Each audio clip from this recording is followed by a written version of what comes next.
કેમ છો વિદ્યાર્થી મિત્રો? ઈ અભ્યાસ ધ લર્નિંગ એપ પર આપ સૌ વિદ્યાર્થી મિત્રોનું હાર્દિક સ્વાગત છે. મિત્રો આજે આપણે સ્ટાર્ટ કરીશું દાખલા. આની પહેલાંનો જે લેક્ચર હતો એમાં પડતરનું પત્રક કઈ રીતે બનાવવાનું બરાબર છે એ આપણે શીખી ગયેલા છે. બરાબર, એકવાર આપણે રિવિઝન કરવું હોય તો કરી દઈએ. મેં તમને કીધેલું કે જ્યારે પણ આપણે પડતરનું પત્રક બનાવીએ તો સૌ પ્રથમ ત્રણ વસ્તુ શું કરવાની? પ્લસ કરવાની. ત્રણ વસ્તુ શું કરવાની? પ્લસ. કઈ ગઈ? તો કાચા માલનો શરૂઆતનો સ્ટોક, કાચા માલની ખરીદી અને કાચા માલની ખરીદીને લગતા ખર્ચા. ત્યાર પછી મેં તમને કીધેલું કે એમાંથી ચાર વસ્તુ શું કરવાની? માઇનસ. હવે ચાર વસ્તુ કઈ માઇનસ કરવાની? તો કે કાચા માલનો આખર માલનો સ્ટોક, બરાબર, આપણે જે માલ ખરીદેલો હોય એટલે કે ખરીદેલો માલ પરત કરીએ એટલે કે ખરીદ પરત માઇનસ કરવાનું. ચોરીથી માલ જાય કાં તો આગમાં માલ બળી જાય તો એ પણ માઇનસ કરવાનું. અને ભંગાર માલના વેચાણની ઉપજ, આ ચાર વસ્તુ તમારે માઇનસ કરવાનું. એટલે આપણને શું મળી જાય? કે વપરાયેલ માલ સામાનની પડતર. હવે વપરાયેલ માલ સામાનની પડતર મળે એમાં મેં તમને કીધેલું કે બે વસ્તુ પ્લસ થાય, પ્રત્યક્ષ મજૂરી અને પ્રત્યક્ષ ખર્ચા. એટલે તમને શું મળશે?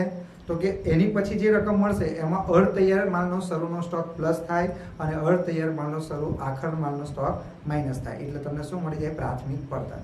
પ્રાથમિક પડતરમાં કારખાનાના ખર્ચા પ્લસ કરો તો કારખાના પડતર મળે. કારખાના પડતરમાં ઓફિસના ખર્ચા પ્લસ કરો એટલે ઉત્પાદન પડતર મળે.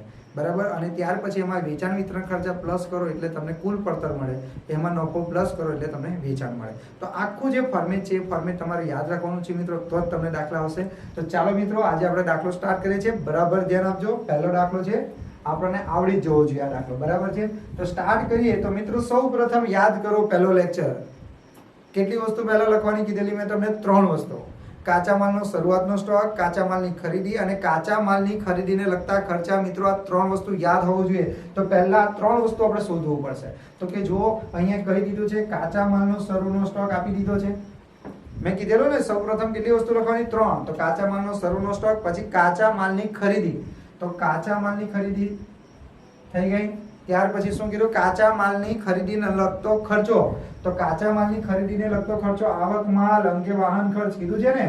તો આ કાચા માલની ખરીદીને લગતો શું થાય? ખર્ચો. ચાલો બીજો કોઈ ખર્ચો છે એવો? રેલવે નોર, ઓક્ટ્રોય, જકાત, ડેમરેજ એવું કઈ છે? તો કે બીજું કશું પણ નથી. તો સૌ પ્રથમ આ ત્રણ વસ્તુ આપણે લખી નાખીએ મિત્રો.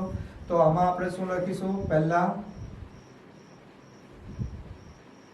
કાચા માલનો શરૂનો સ્ટોક. તો મિત્રો કાચા માલનો શરૂઆતનો સ્ટોક આપણને કેટલો આપી દીધો છે? 33,000. પછી એમાં તમારે પ્લસ કરવાનું કાચા માલની ખરીદી, કાચા માલની ખરીદી. તો કાચા માલની ખરીદી તમારા દાખલામાં કેટલી છે જુઓ? 1,24,500.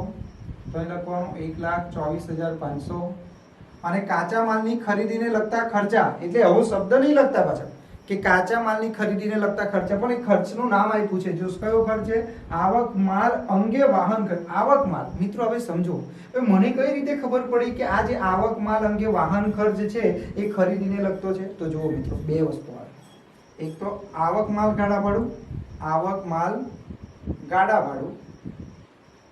ગાડા ભાડાની જગ્યા પર વાહન ખર્ચ કીધો હોય તો કોઈ ફરક ના પડે. બરાબર છે ને? બીજું કીધું હોય જાવક માલ, જાવક માલ ગાડા ભાડું. બરાબર. તો મિત્રો એક વસ્તુ યાદ રાખજો, અહીંયા કયો શબ્દ છે? આવક માલ ગાડા ભાડું. આવક માલ એટલે શું? આવક માલ, માલની આવક થાય. એટલે કે જ્યારે આપણા ધંધામાં માલ આવે, આપણા ધંધામાં માલ ક્યારે આવે? જ્યારે આપણે માલને ખરીદેલો હોય ત્યારે. એટલે આવક માલ ગાડા ભાડું એટલે માલ ખરીદતી વખતે કરેલો ખર્ચો કહેવાય ને. અને શું કહેવાય? માલ ખરીદતી વખતે આવક માલ, માલની આવક થાય એટલે માલ આવે છે. બરાબર છે? તો આ કયો ખર્ચો કહેવાય? ખરીદીને લગતો. અને અહીંયા શું કીધું છે? જાવક માલ ગાડા ભાડું. જાવક માલ ગાડા ભાડું એટલે માલ જ્યારે વેચાય, એટલે કે માલ ધંધામાંથી જાય તો એને કહેવાય વેચાણ વિતરણ ખર્ચ. તો મિત્રો એક વસ્તુ યાદ રાખજો, જ્યારે પણ તમારા દાખલામાં આવક માલ ગાડા ભાડું કીધું હોય તો કાચા માલની ખરીદીને લગતો ખર્ચો કહેવાય, અને જાવક માલ ગાડા ભાડું કીધું હોય તો વેચાણ વિતરણ ખર્ચ કહેવાય. મિત્રો ભૂલ ના કરશો અહીંયા. તો અહીંયા આપણે શું લખીશું? આવક માલ ગાડા ભાડું. આવક માલ અંગે વાહન ખર્ચ કેટલો છે? તો 67,50. કીધેલું મેં ત્રણ વસ્તુ પહેલા લખવાની. હવે ત્રણ વસ્તુનો શું કરવાનો? સરવાળો કરવાનો.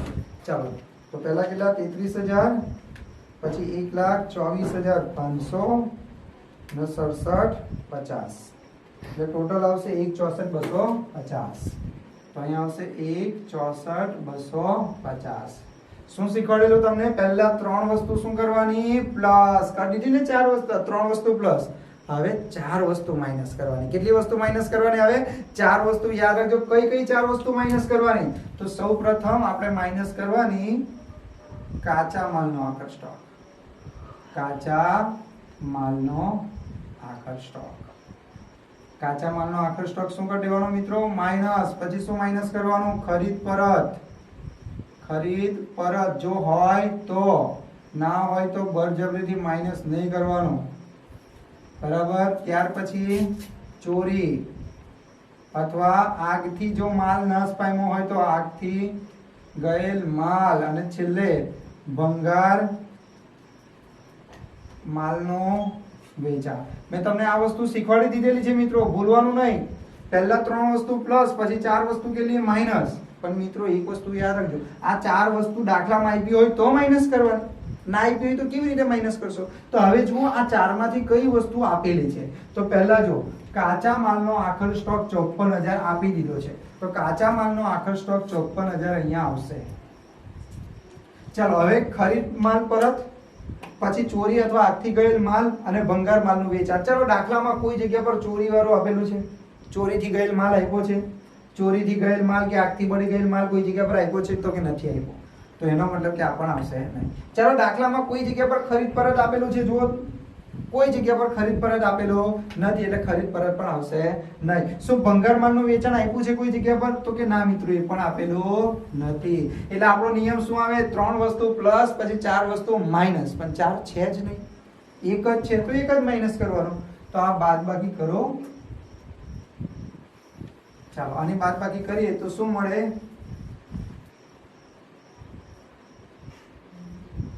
માલ સામાન વપરાશની પડતર. બરાબર. એટલે આટલી વસ્તુ તો આપણને મળી ગઈ. હવે આનું આપણે ટોટલ કરી નાખીએ તો 1,64,250 એમાંથી 54,000 આપણે માઈનસ કરીએ તો આપણો જવાબ આવશે 1,10,250.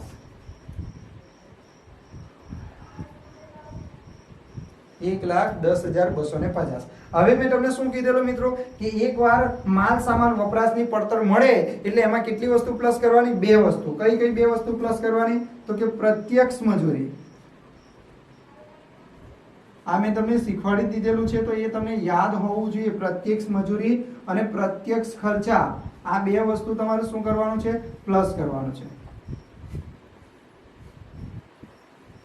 આ 2 વસ્તુ પ્લસ થયા પછી તમારે શું પ્લસ કરવાનું? અર્ધ તૈયાર માલનો શરૂનો સ્ટોક. આ શીખવાડી દીધેલું તમને. અને પછી શું માઈનસ કરવાનું? અર્ધ તૈયાર માલનો આખર સ્ટોક. અર્ધ તૈયાર માલનો આખર સ્ટોક. તો મિત્રો યાદ રાખજો, આ વસ્તુ મેં તમને ભણાવી દીધેલું છે કે માલ સામાન વપરાશની પડતર મળી જાય પછી 2 વસ્તુ પ્લસ કરવાનું, 1 વસ્તુ પ્લસ કરવાનું, 1 વસ્તુ માઈનસ કરવાનું. પહેલા 2 વસ્તુ પ્લસ, પછી 1 વસ્તુ પ્લસ ને પછી 1 વસ્તુ માઈનસ. તો આ 2 વસ્તુ કઈ? તો પ્રત્યક્ષ મજૂરી અને પ્રત્યક્ષ ખર્ચ. આ 1 વસ્તુ કયું પ્લસ કરવાનું? કે તૈયાર માલનો શરૂનો સ્ટોક, અર્ધ તૈયાર માલનો શરૂનો સ્ટોક. ને 1 વસ્તુ કઈ માઈનસ કરવાની? અર્ધ તૈયાર માલનો આખર સ્ટોક. પણ આ ક્યારે કરવાનું?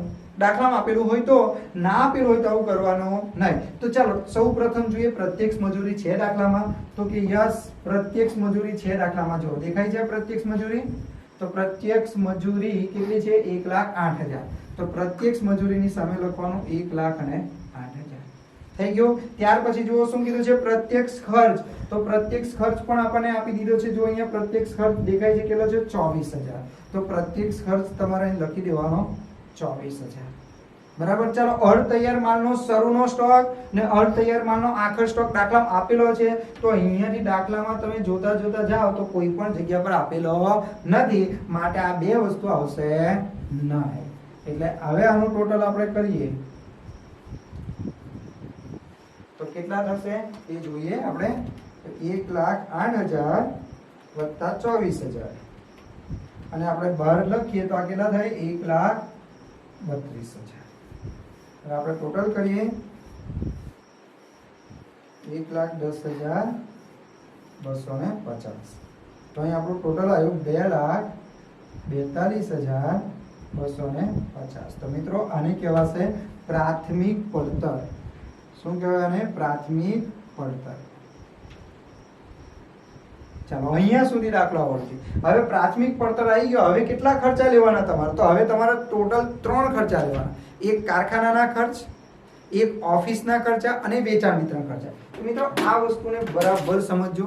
હવે આપણને કઈ રીતે ખબર પડે?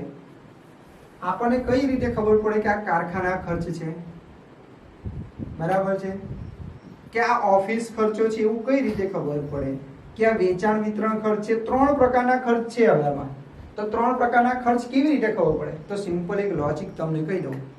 અમુક ખર્ચ આપી દીધા હોય કે ભાઈ આ કારખાનાનો છે, કે આ ઓફિસનો છે, કે વેચાણ વિતરણ. અમુક ખર્ચા એવા હોય કે જે આપી દીધા હોય ને અમુક ખર્ચા એવા હોય કે ના ઓળખાય, આપણે જાતે ઓળખવું પડે. ચલો મને કોઈ એવું કહે કે સર તમને કઈ રીતે ખબર પડે કે આ કારખાનાનો ખર્ચ છે? જો કારખાનાનો ખર્ચ હશે ને તો દાખલામાં કહી દીધું હશે, આગળ કયો શબ્દ હશે? કારખાના. આગળ કયો શબ્દ હશે? કારખાના. અને કારખાના શબ્દ નહીં હોય તો બીજો કયો શબ્દ હશે? યંત્રો. એટલે કે યંત્રોનો ઘસારો, ઓઇલ, ગ્રીસ, આવું બધું. કેમ કે કારખાનામાં જ જરૂર પડે. ઓફિસમાં જરૂર પડે, ઓઇલની જરૂર પડે ઓફિસમાં.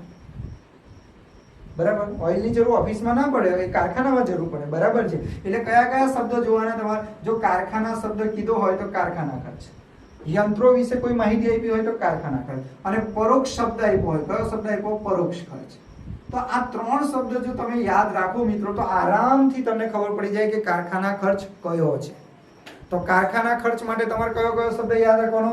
એક તો પરોક્ષ, એક કારખાના અને યંત્રો. ચલો આટલામાંથી એવા કયા શબ્દ છે? તો પહેલા તો જો મિત્રો અહીંયા પરોક્ષ શબ્દ દેખાય છે તો આ કયો ખર્ચ થયો?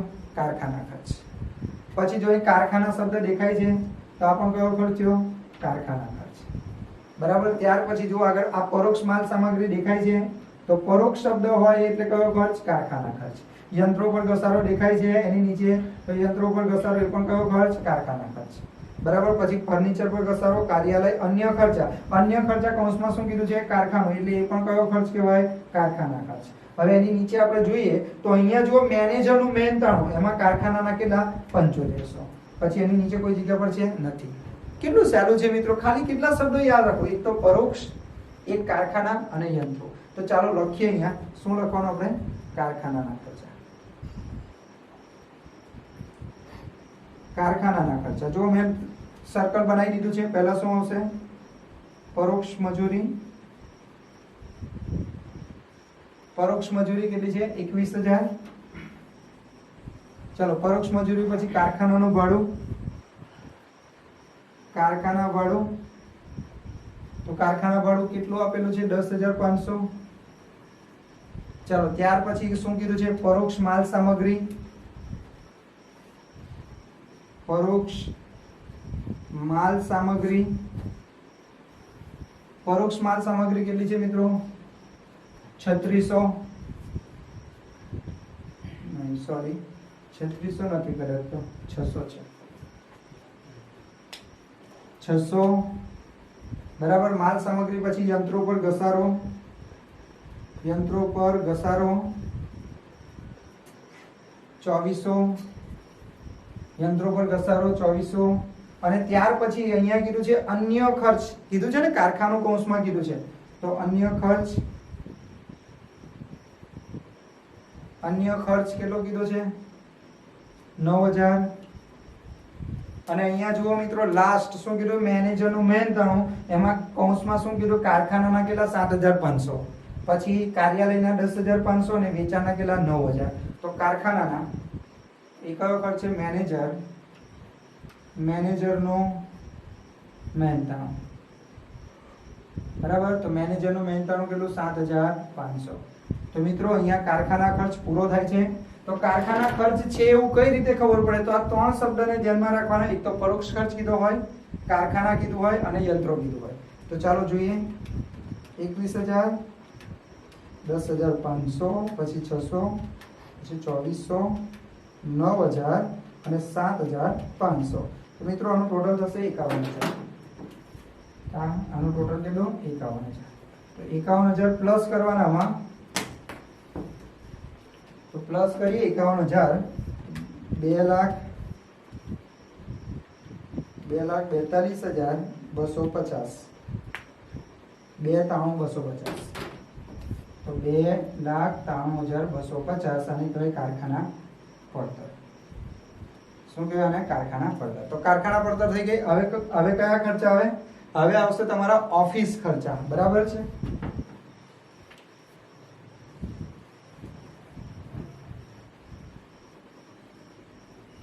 તો અહીંયા સુધી બધું લખાઈ જ ગયેલું એટલે મેં અહીંયા સુધી સાફ કરી નાખ્યું. એની ઉપર કોઈ વસ્તુ હતી નહીં. બરાબર છે. પડતરનું પત્રક બનાવતા આપણે શીખી રહેલા છે. બરાબર. દાખલામાં કોઈ જગ્યાએ કીધું નતું. બરાબર છે. એટલે પડતરનું પત્રક બનાવવાનું એટલે એમાં સૌપ્રથમ શું શોધવાનું તમારે? માલ સામાનનો વપરાશ, પછી પ્રાથમિક પડતર, પછી કારખાનાના ખર્ચા પ્લસ કરો એટલે કારખાના પડતર. હવે શું પ્લસ કરવાનું તમારે? ઓફિસ ખર્ચ. કયો ખર્ચો પ્લસ કરવાનો? ઓફિસ ખર્ચ. હવે તમે એને ઓફિસ ખર્ચ કહો કે પછી એને વહીવટી ખર્ચ કહો. બરાબર. હું ઓફિસ ખર્ચ લખું છું, તમે એને વહીવટી ખર્ચ લખો તો પણ ચાલશે. હવે ઓફિસ ખર્ચ છે એવું કઈ રીતે ખબર પડે મિત્રો? ઓફિસ ખર્ચને ઓળખવા માટે આપણે શું કરીશું? તો ઓફિસ ખર્ચને ઓળખવા માટે એક સિમ્પલ વસ્તુ છે. ઓફિસમાં જે ખર્ચા થાય તે. ઓફિસમાં કયા ખર્ચા થાય? ઓફિસમાં મેનેજરનો પગાર હોય તો ઓફિસ ખર્ચ થાય. ફર્નિચરનો ઘસારો. ચલો મને કહો, ફર્નિચર ક્યાં હોય? ફર્નિચર ઓફિસમાં હોય કે કારખાનામાં હોય? કારખાનામાં યંત્રો હોય, ફર્નિચર ના હોય કારખાનામાં. બરાબર. એટલે યંત્રો કીધું હોય તો કારખાનું અને ફર્નિચર કીધું હોય તો ઓફિસ. બરાબર. ચલો પ્રિન્ટિંગ હોય તો, એટલે કહેવાનો મતલબ કે શું કે તાર અને ટપાલ, તાર ટપાલ પ્રિન્ટિંગ, તો એ બધું ક્યાં થાય? ઓફિસમાં થાય. ઓફિસનું વર્ક છે તાર ટપાલ. બરાબર. મેલ કરે ને એ બધું એ ઓફિસનું કામ છે, એ કારખાનામાં ના થાય. બરાબર. એટલે આ બે વચ્ચેનો મતલબ સમજો. કાં તો તમારા દાખલામાં ચોખ્ખા શબ્દમાં કહી દીધું હોય કાર્યાલયનો ખર્ચ. કયો શબ્દ કીધો હોય? કાર્યાલય. અથવા બીજો કયો શબ્દ કીધો હોય? ઓફિસ. અથવા ત્રીજો કયો ખર્ચો કીધો હોય? વહીવટી. બરાબર. અથવા બીજું શું કીધું હોય? ફર્નિચર. આટલી વસ્તુ તમને જો દાખલામાં હોય તો ખબર પડી જાય. નહીં તો હું તમને ઓળખતા શીખવાડજો. અહીં કાર્યાલયનું ભાડું કીધું છે ને, તો કાર્યાલયનું ભાડું એ કયો ખર્ચ કહેવાય? ઓફિસ. કેમ કે કાર્યાલય એટલે શું? ઓફિસ. તો ઓફિસનું ભાડું તો ઓફિસ ખર્ચમાં જ આવે. તો અહીં લખવાનું કાર્યાલયનું ભાડું. કાર્યાલયનું ભાડું. તો કાર્યાલયનું ભાડું કેટલું આવ્યું? 1800. બરાબર. હવે જો એની નીચે શું કીધું? સેલ્સમેનનો પગાર. તો મિત્રો સેલ્સમેનને આપણે શું કામ રાખીએ? માલ વેચવા માટે રાખીએ. બરાબર. સેલ્સમેન એટલે શું? સેલ્સ શબ્દ ઇંગ્લિશ છે. સેલ્સનું ગુજરાતી શું થાય? વેચાણ. બરાબર. તો સેલ્સમેનનો પગાર એટલે વેચાણ કરવા માટે જે માણસ રાખે એનો પગાર એટલે વેચાણ વિતરણ ખર્ચ. તો આ જે હતું એ વેચાણ વિતરણ ખર્ચ. અને આ કાર્યાલયનું ભાડું એ તો આપણે લખાઈ ગયું, તો એની કોઈ હવે જરૂર નથી. હવે એની નીચે પરોક્ષ ખર્ચા લખાઈ ગયા, યંત્રો પર ઘસારો એ પણ લખાઈ ગયું, એટલે એને પણ આપણે કોઈ જરૂર નથી. તો જે બાકી છે તે જ રાખે. ફર્નિચર. મિત્રો ફર્નિચર ક્યાં હોય? ઓફિસમાં જ હોય. ફર્નિચર તો ઓફિસમાં હોય, તો અહીંયા ફર્નિચર પર ઘસારો લખાય. ફર્નિચર પર ઘસારો. તો ફર્નિચર પર ઘસારો કેટલો છે? જો 300. તો અહીં લખવાનું ફર્નિચરનો ઘસારો કેટલો? 300. પછી કાર્યાલય એટલે શું? ઓફિસનો પગાર એટલે કાર્યાલય પગાર. તો કાર્યાલયનો પગાર કેટલો? 3300. બરાબર. કાર્યાલય. પછી અન્ય ખર્ચ. આ તો આવી ગયું કારખાનું, એટલે એને લખવાનું નહીં. પછી અન્ય ખર્ચ કયા છે? કાર્યાલયના. તો અહીં લખવાનું અન્ય ખર્ચ. અન્ય ખર્ચ કયા? પણ કાર્યાલયના. કેટલા છે? 9000. તો આપણે લખીશું અહીંયા 9000. ત્યાર પછી જુઓ મિત્રો, અહીંયા શું કીધું છે? મેનેજરનું મહેનતાણું. તો મેનેજરનું જે મહેનતાણું જે છે, બરાબર મિત્રો, અહીંયા ભૂલ થાય, 9000 નહીં, પરંતુ કાર્યાલય કેટલા છે? 1500 છે. હવે એની નીચે આપણે જોઈએ મેનેજરનું મહેનતાણું. તો મેનેજરનું જે મહેનતાણું છે એમાં 7500 કારખાનાનો ખર્ચો છે અને 10500 કાર્યાલયનો. કાર્યાલય એટલે ઓફિસ. તો મેનેજરનું મહેનતાણું.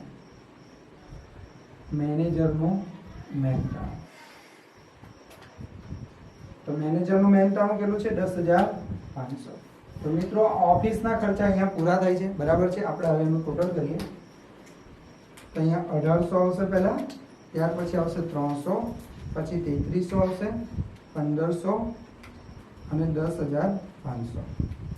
તો 17400. તો 17400 ને આપણે બહાર લખી દેવાના ટોટલ. હવે આનું ટોટલ આમાં પ્લસ કરવાનું. 2,93,250. 2,93,250. એટલે કુલ થઈ જશે આપણા 3,10,650 આને તમે શું કહી શકો? ઉત્પાદન પડતર.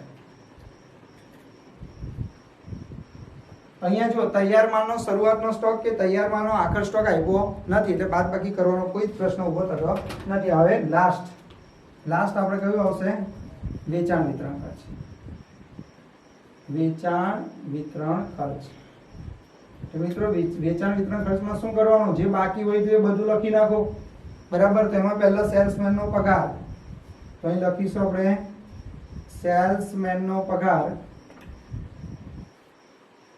સેલ્સમેન નો પગાર કેટલો? 3600, બરાબર. તો સેલ્સમેન નો પગાર આપણે દૂર કરીએ. અહીંથી ફર્નિચર નો ઘસારો આવી ગયો, કાર્યાલય પણ આવી ગયું. હવે અહીંયા અન્ય ખર્ચ પણ આવી ગયું. મેનેજર નું મહેનતાણું જુઓ મિત્રો, મેનેજર ના મહેનતાણામાં જો વેચાણ વિતરણ ના કેટલા છે? 9000. તો મેનેજર નું મહેનતાણું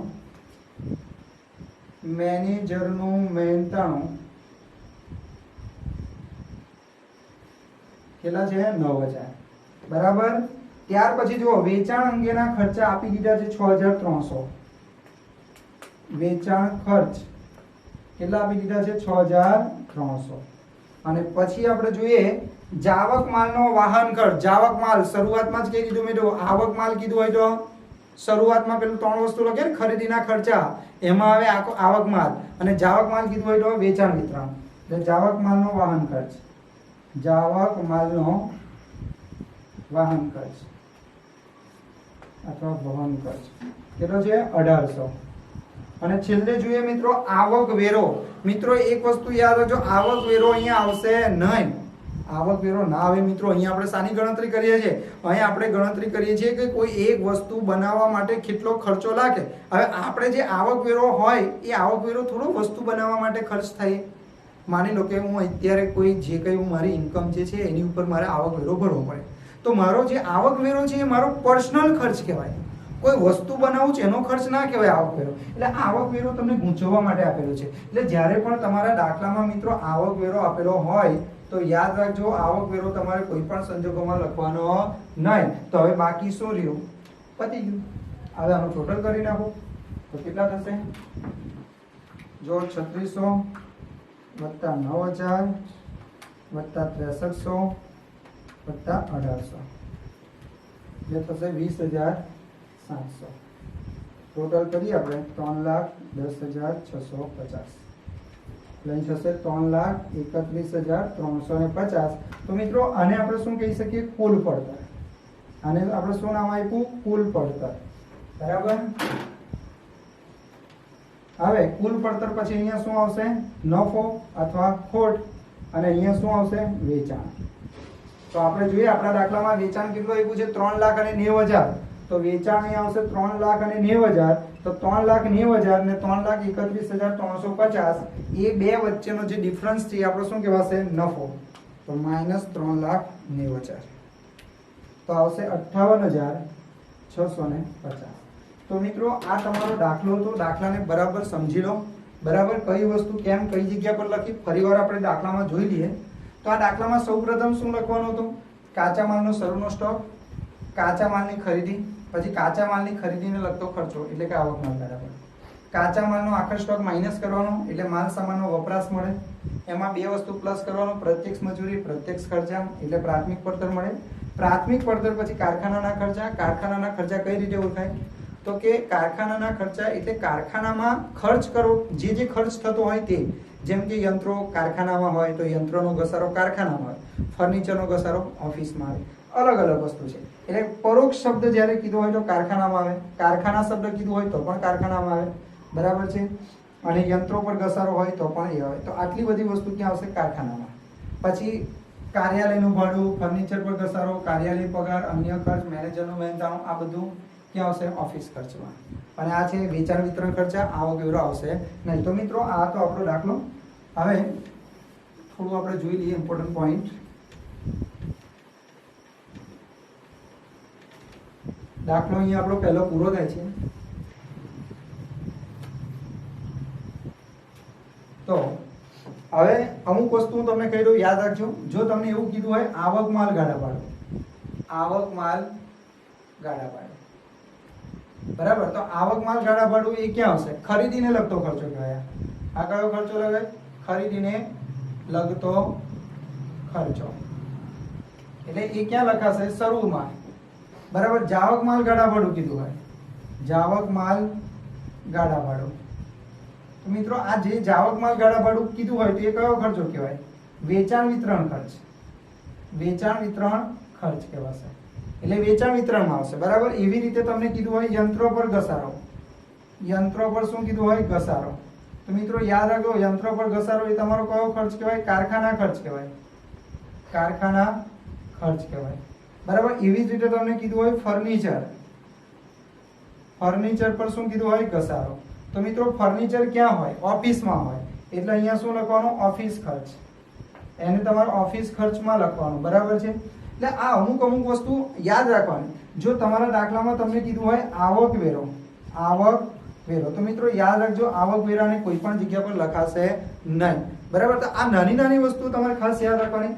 આવક માલ ગાળા ભાડું એટલે ખરીદીને લગતો ખર્ચો, જાવક માલ ગાળા ભાડું વેચાણ વિતરણનો ખર્ચો, યંત્રો પર ઘસારો કીધો હોય તો કારખાના ખર્ચમાં આવે, ફર્નિચર પર ઘસારો તો ઓફિસ ખર્ચ આવે, આવક વેરો કોઈ પણ જગ્યા પર લખાશે નહીં. તો મિત્રો આ અમુક વસ્તુઓ જે છે તે તમારે યાદ રાખવાની છે. જો કે કઈ વસ્તુ આવે કઈ વસ્તુ ના આવે એ આપણે નેક્સ્ટ વિડીયોમાં જોવાના છે. બરાબર છે. કે અમુક વસ્તુ એવી આવશે કે જે પડતરના પત્રકમાં ના આવે. જેમ કે સામાન્ય અનામત કીધું હોય, સામાન્ય અનામતની જોગવાઈ કીધું હોય. બરાબર છે. કોઈ પણ પ્રકારની અનામત કીધી હોય તો આમાં આવશે નહીં. એ આપણે નેક્સ્ટ વિડીયોમાં જોઈએ. મિત્રો હવે આપણે જોઈશું બીજો દાખલો. બરાબર. એમાં કીધું છે એકમ દીઠ પડતર અને નફો તેમજ કુલ પડતર અને કુલ નફો દર્શાવતું પત્રક તૈયાર કરો. મિત્રો આ જે પડતરનું પત્રક આપણે જે બનાવવાનું છે એમાં કીધું છે એકમ દીઠ પડતર પણ આપણે શોધવાની. એટલે આપણે શું કરવાનું? કુલ પડતર તો શોધવાની, સાથે સાથે એકમ દીઠ પડતર પણ શોધવાની. એકમ દીઠ પડતર કઈ રીતે શોધાય? તો કે તમારી જે કુલ પડતર આવે એને કુલ ઉત્પાદન વડે શું કરવાનું? ડિવાઈડ કરવાનું. એટલે અહીંયા જે કુલ પડતર હોય તેને તમે 1000 ઉત્પાદક, જો અહીંયા લખ્યું છે નીચે કે 31 માર્ચ 2017ના રોજ પૂરા થતા વર્ષ દરમિયાન 1000 એકમોનું ઉત્પાદન અને વેચાણ થયેલ હતું. મિત્રો આ જે દાખલા હું કરાવું છું એ અત્યારે બેઝિક દાખલા છે. ધીરે ધીરે આપણે અઘરા દાખલા પરથી જઈશું. ચોથા લેક્ચરથી આપણે અઘરા દાખલાની શરૂઆત કરીશું. અત્યારે તમારો પાકો થાય, પાયો મજબૂત થાય એટલા માટે હું તમને આ દાખલા કરાવું છું. બરાબર. પરંતુ આપણે 0 થી હીરો સુધી જવાનું છે. એટલે કે એકદમ બેઝિકથી લઈને એકદમ અઘરા દાખલા સુધી આપણે જવાનું છે. બરાબર. તો ચાલો આ દાખલાની પણ આપણે સ્ટાર્ટ કરીએ. તો મેં તમને પહેલાં પણ કીધેલું મિત્રો કે કોઈ પણ દાખલો હોય એની શરૂઆત તમે કરો તો સૌ પ્રથમ 3 વસ્તુ લઈ લેવાની. કઈ? તો કે કાચા માલનો શરૂનો સ્ટોક, કાચા માલની ખરીદી અને કાચા માલની ખરીદીને લગતા ખર્ચા. તો કાચા માલનો શરૂનો સ્ટોક તમને આપી દીધો છે. બરાબર. પછી કાચા માલની ખરીદી એ પણ તમને આપી દીધી છે. એટલે 2 વસ્તુ તો તમને ખબર પડી ગઈ. ત્યાર પછી કાચા માલની ખરીદીને લગતા ખર્ચા છે. તો કે જો અહીંયા જે આવક માલ ગાળા ભાડું છે મિત્રો, આવક માલ ગાળા ભાડું હોય, જકાત હોય, ઓક્ટ્રોય હોય, ડેમરેજ હોય, બરાબર, રેલવે નૂર હોય, એ બધા ખરીદીને લગતા ખર્ચા કહેવાય. તો અહીંયા તમે આખા દાખલામાં જોશો તો ખરીદીને લગતો ખાલી એક જ ખર્ચો છે આવક માલ ગાળા ભાડું. તો સૌ પ્રથમ તમારે આ 3નો શું કરવાનો? સરવાળો કરવાનો. બરાબર છે. તો આપણે લખીશું પહેલાં કાચા માલનો શરૂનો સ્ટોક. સૌ પ્રથમ આપણે લખવાનું કાચા માલનો શરૂઆતનો સ્ટોક કેટલો છે મિત્રો? 24000. કાચા માલનો શરૂનો સ્ટોક 24000. કાચા માલની ખરીદી વત્તા કાચા માલની ખરીદી. તો કાચા માલની ખરીદી કેટલી છે? તો કે 82000 કાચા માલની ખરીદી છે. ત્યાર પછી આપણે જોઈએ નંબર 3 આવક માલ ગાળા ભાડું. તો વત્તા આવક માલ ગાળા ભાડું. તો મિત્રો મેં તમને શરૂઆતમાં જ ભણાવેલી કે પહેલાં 3 વસ્તુ લખીને નાખવાની. બરાબર છે. તો આવક માલ ગાળા ભાડું કેટલું થશે? અહીંયા 2000. તો આનો આપણે સરવાળો કરીએ. કેટલા થશે? 24000 પછી કેટલા છે? તો કે 82000 અને 2000. તો આનો સરવાળો થશે 1,08,000. તો મિત્રો અહીંયા તમને 1,08,000 મળી ગયા. હવે આ જે 1,08,000 મળ્યા એમાંથી 4 વસ્તુ માઇનસ કરવાની મિત્રો. કેટલી વસ્તુ માઇનસ કરવાની? 4 વસ્તુ. જે મેં તમને કીધેલી. કઈ 4 વસ્તુ માઇનસ કરવાની? કાચા માલનો આખર સ્ટોક, પછી ચોરીથી અથવા આગથી થયેલ નુકસાન, પછી ખરીદ પરત અને માલ સામાનના ભંગારની ઉપજ કિંમત. તો મિત્રો આપણે દાખલામાં 4 વસ્તુ શોધવાનો પ્રયત્ન કરીએ. તો સૌ પ્રથમ આપણને મળશે કાચા માલનો આખર સ્ટોક. જુઓ, કાચા માલનો આખર સ્ટોક મળ્યો. પછી બીજું કોઈક આપેલું છે, આગથી બળી ગયેલ માલ છે દાખલામાં. આગથી બળી ગયેલ માલ પણ નથી, ચોરીથી ગયેલ માલ પણ દાખલામાં નથી આપ્યો, ખરીદ પરત પણ નહીં આપ્યો અને ભંગારની ઉપજ પણ આપી નથી. એટલે 4માંથી ખાલી કેટલી વસ્તુ આપી છે? એક જ. તો એક જ વસ્તુ અહીંયા માઇનસ કરવાની, કાચા માલનો આખર સ્ટોક. કાચા માલનો આખર સ્ટોક. તો કાચા માલનો આખર સ્ટોક અહીંયા તીર મારેલું છે મેં. આખર સ્ટોક કેટલો છે? 20,000. તો કાચા માલનો આખર સ્ટોક અહીંયા 20,000 આપણે લખીશું, બરાબર. તો 1,08,000 વત્તા માઇનસ 20,000, માઇનસ 20,000 એટલે આવશે 88,000. તો 88,000 રૂપિયા આપણે બહાર લખી દઈશું, બરાબર. આને કહેવાય માલ સામાનના વપરાશની પડતર. માલ સામાનના વપરાશની પડતર, બરાબર. આ તમને શું મળી? કુલ પડતર. 88,000 જે તમને મળી એ મિત્રો કુલ પડતર મળી. હવે આ જે 88,000 છે એ 88,000 ને આપણે કેટલા વડે ડિવાઈડ કરવાના? 1,000 એકમ. કારણ કે સમજો આ જે 88,000 રૂપિયાનો જે ખર્ચ થયો એ કેટલા એકમોનો ખર્ચો છે? તો કે 1,000 એકમોનો ખર્ચો છે. તો ભાગ્યા 1,000 એકમો કરો તો તમને એક એકમનો ખર્ચો કેટલો મળી જાય? 88. તો અહીંયા આવશે 88, બરાબર. ડિવાઈડ કરવાના 88,000 ભાગ્યા 1,000. ચાલો, એટલે માલ સામાનની વપરાશ મળી જાય ત્યાર પછી શું કીધેલું મેં કે માલ સામાનની વપરાશ મળી જાય પછી 2 વસ્તુ પ્લસ કરવાની. એક પ્રત્યક્ષ મજૂરી અને નંબર 2 પ્રત્યક્ષ ખર્ચા. જો પ્રત્યક્ષ મજૂરી ના કીધું હોય તો એનું બીજું નામ કીધું હોય સીધી મજૂરી અથવા ઉત્પાદક મજૂરી. અને બીજું પ્રત્યક્ષ ખર્ચ ના કીધો હોય તો સીધો ખર્ચ કીધો હોય તો 2 ખર્ચા પ્લસ કરવાના અને ત્યાર પછી અર્ધ તૈયાર માલનો શરૂનો સ્ટોક પ્લસ કરવાનો અને અર્ધ તૈયાર માલનો આખર સ્ટોક માઇનસ કરવાનો. ચાલો, દાખલામાં એવું આપ્યું છે તો દાખલામાં જોઈએ તો પહેલાં ઉત્પાદક મજૂરી કીધી. જો પ્રત્યક્ષ મજૂરીની જગ્યા પર શું કીધું છે? ઉત્પાદક મજૂરી કીધી છે, બરાબર. તો અહીંયા આપણે રાઉન્ડ કરીએ છીએ. ત્યાર પછી કારખાનાની મજૂરી છે. આ તો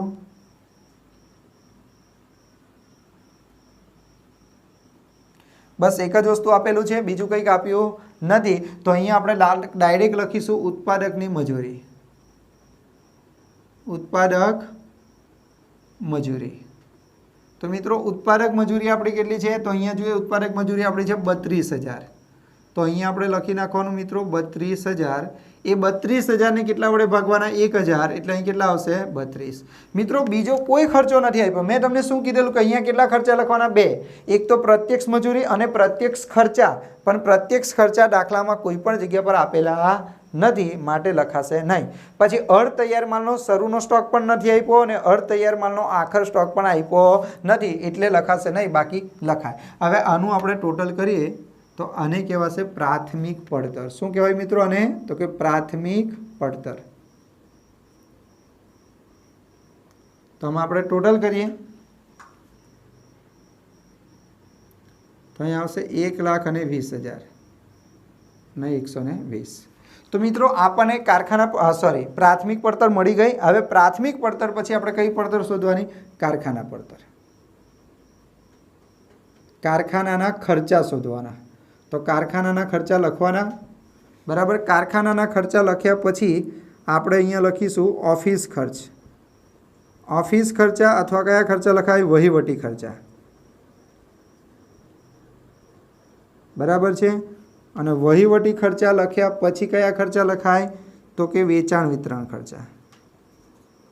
વેચાણ વિતરણ ખર્ચ.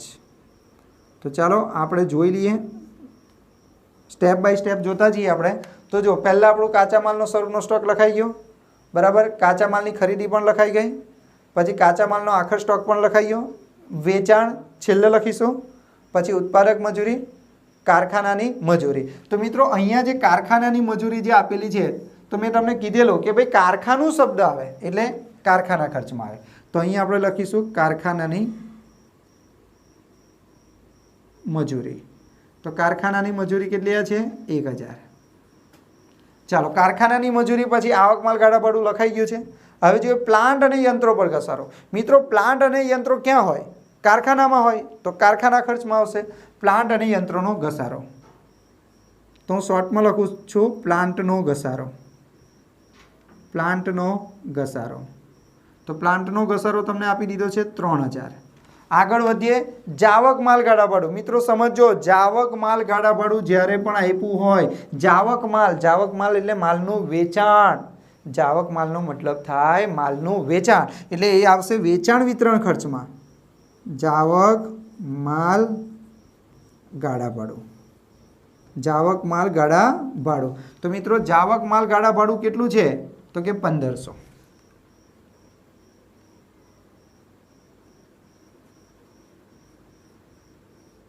ચાલો, જાવક માલ ગાડા ભાડું. પછી બળતણ અને કોલસો. મિત્રો બળતણની જરૂર ક્યાં પડે? ઓફિસમાં પડે. ઓફિસમાં બળતણ અને કોલસાની જરૂર પડે? ના જરૂર પડે. માલ વેચતી વખતે બળતણની જરૂર પડે? ના જરૂર પડે. કારખાનામાં જરૂર પડે. બરાબર છે? એટલે યાદ રાખજો, બળતણ અને કોલસો જ્યારે કીધું હોય તો બળતણ અને કોલસાની જરૂર ક્યાં પડે? કારખાનામાં. એટલે કારખાનામાં લખાશે બળતણ અને કોલસો. ઓફિસમાં કોઈ દિવસ બળતણની જરૂર ના પડે, બળતણ અને કોલસાની. વેચાણ વિતરણમાં પણ ના જરૂર પડે. એ ક્યાં જરૂર પડે? કારખાના ખર્ચ કહેવાય. એટલે આ જે ખર્ચ છે એ કારખાનામાં થયો હશે. તો બળતણ અને કોલસો એટલે કેટલા છે? 5000. તો અહીં આવશે 5000. ચાલો એની પછી જોઈએ મિત્રો, અહીંયા તો શબ્દ જ કહી દીધો. કયો શબ્દ છે? ઓફિસ. એટલે સિમ્પલ ઓફિસ ખર્ચ આવશે. કેટલો છે? 13000. તો ઓફિસમાં લખીએ ઓફિસ પગાર. ઓફિસ પગાર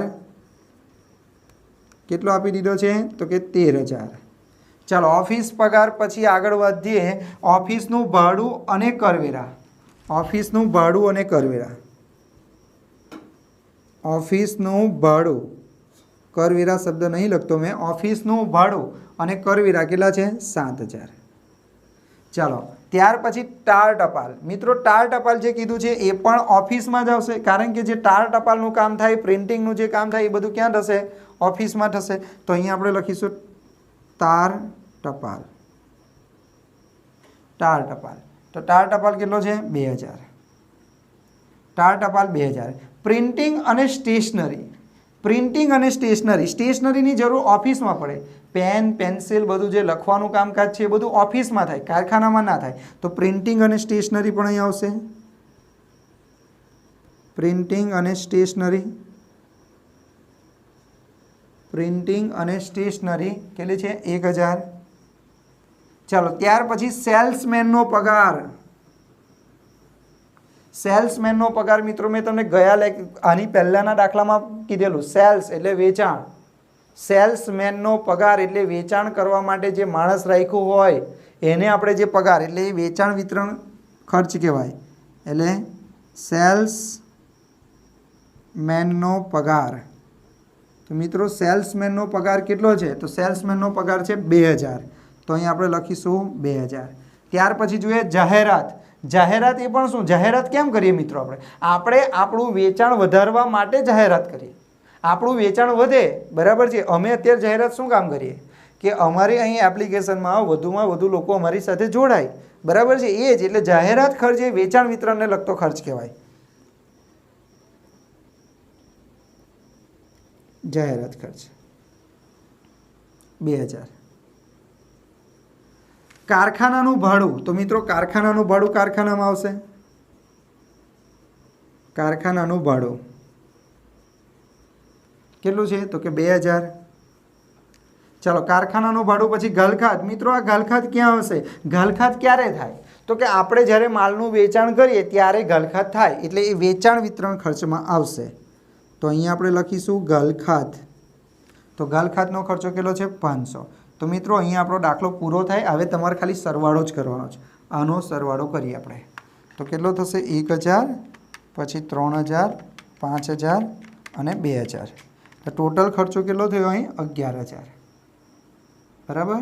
11000 ને ભાગ્યા 1000 કરીએ તો કેટલા રૂપિયા આવશે? અહીં 11. એટલે અહીંયા આવશે 131, અહીંયા આવશે 1,31,000. આને શું કહેવાય? કારખાના પડતર. કારખાના પડતર. બરાબર? કારખાના પડતર પછી ઓફિસના ખર્ચાનું ટોટલ આપણે કરીએ તો 13000, પછી 7000, પછી 2 ને 1 3000, એટલે 23000. આનો સરવાળો થાય મિત્રો 23,000. 23,000ને આપણે કેટલા વડે ડિવાઈડ કરીએ? 1,000 વડે ડિવાઈડ કરીએ તો કેટલા થાય? 23. એટલે બરાબર અહીંયા આવશે 1,54,000. આને કહેવાય ઉત્પાદન પડતર. શું કહેવાશે મિત્રો? આને ઉત્પાદન પડતર.